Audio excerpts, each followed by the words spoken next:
آج آپ کے سامنے حدیث جبریل کو دہرانا ہے، ذہن میں حدیث آ گئی ہے، کس ہستی کی ذات، کس شخصیت کی ذات، کس ہستی کا قول شریعت ہے۔ اگر صرف حدیث جبریل آج آپ سارے یاد کر لیں، اور سب نے سنی ہوئی ہے، جب میں دہراؤں گا آپ کو یاد آ جائے گی، لیکن اس سے جو سبق اخذ ہوتا ہے وہ اگر ہم یاد کر لیں تو امت پوری کے اندر سے اختلاف ختم ہو جائے۔ صحابہ بیٹھے ہوئے، ایک شخص آیا، بڑا خوبصورت لباس ہے، چمکدار لباس ہے۔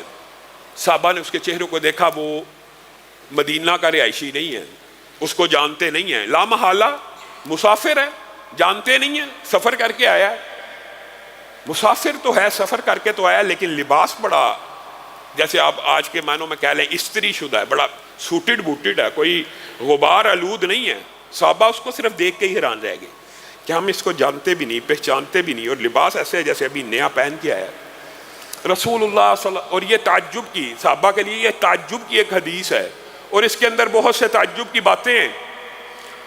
رسول اللہ صلی اللہ علیہ وسلم کے سامنے آ کے وہ شخص بیٹھ گیا، اور رسول اللہ صلی اللہ علیہ وسلم سے پوچھنے لگا، اسلام کیا ہے، ایمان کیا ہے، احسان کیا ہے۔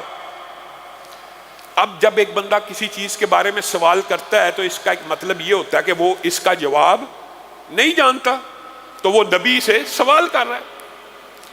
اب جب نبی کریم سے سوال کر رہا ہے، اور یہ بھی ایک لمبا چوڑا باب ہے کہ کس طرح ادب اور احترام کے ساتھ رسول اللہ صلی اللہ علیہ وسلم کے سامنے اپنی ٹانگوں کو موڑ کے، گھٹنوں کے ساتھ گھٹنے ملا کے، تعلیم و تربیت کا جو انداز مدارس میں رائج ہے، اسی حدیث کی وجہ سے رائج ہے، اور استاد شاگرد کا اور بڑے اور چھوٹے کا جو مقام و مرتبہ ہے وہ بھی اس حدیث سے ڈرائیو، اور یہ بھی ایک لمبا چوڑا باب ہے۔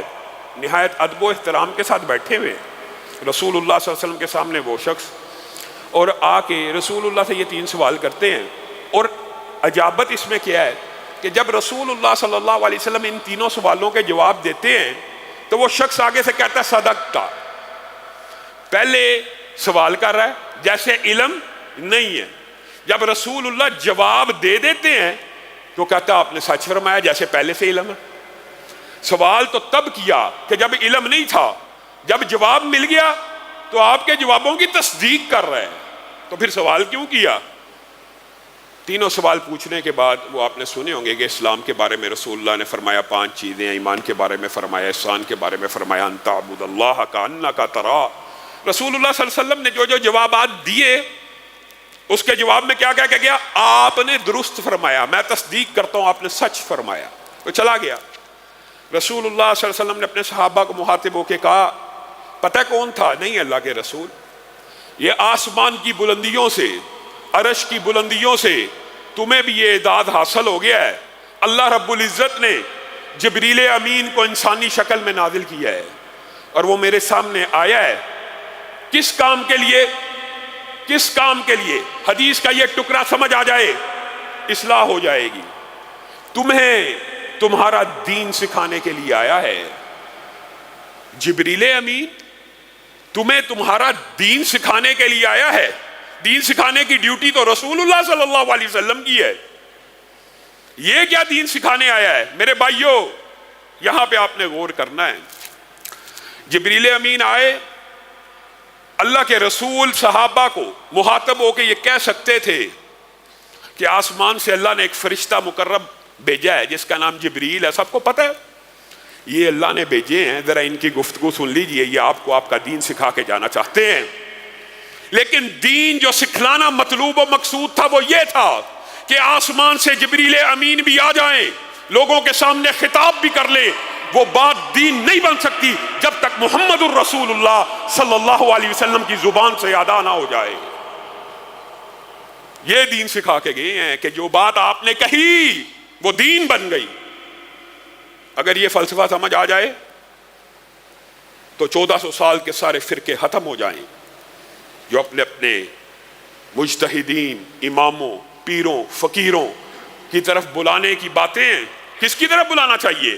اس ہستی کی طرف بلانا چاہیے، اور اس ہستی کی بات ہی دین ہے، اسی کا قول فیصل ہے، یہی لوگوں میں فرق کرنے والے ہیں۔ کہ کون رسول اللہ کے قیامت کے دن، یہ بھی حدیث کے الفاظ ہیں کہ قیامت کے دن فرق کیا جائے گا کس بنیاد کے اوپر؟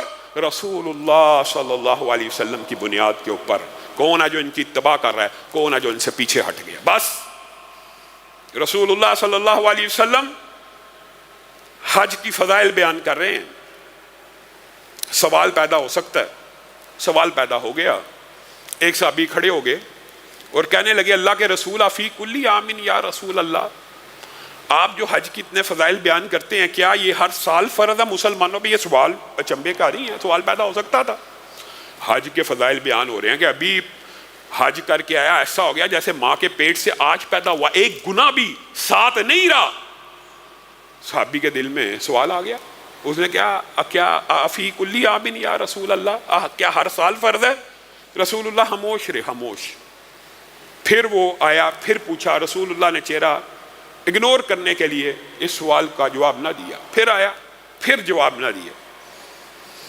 کچھ وقت گزر گیا. میرے بھائیو، یہ وہ منہج ہے، یہ وہ عقیدہ ہے جو ہر مسلمان کا ہونا چاہیے. رسول اللہ صلی اللہ علیہ وسلم نے کہا اس کو بلاؤ جو سوال کرتا تھا. اس کو بلایا گیا. کہا کیا سوال کرتا تھا؟ کہا یہ سوال کرتا تھا. رسول اللہ صلی اللہ علیہ وسلم نے فرمایا میرے بھائیو یہ دین ہے. اگر لو قلت نعم، اگر میں کہہ دیتا نعم، نون عین میم 3 حرف، اگر تو مجھ سے بار بار سوال پوچھ رہا تھا اور میں فوری جواب دیتے ہوئے کہہ دیتا جی ہاں، تو اللہ کی قسم پوری امت کے اوپر ہر سال فرض ہو جاتا. بات ختم. کہاں ہے گامدی فلسفے؟ کہاں انکار حدیث کی باتیں؟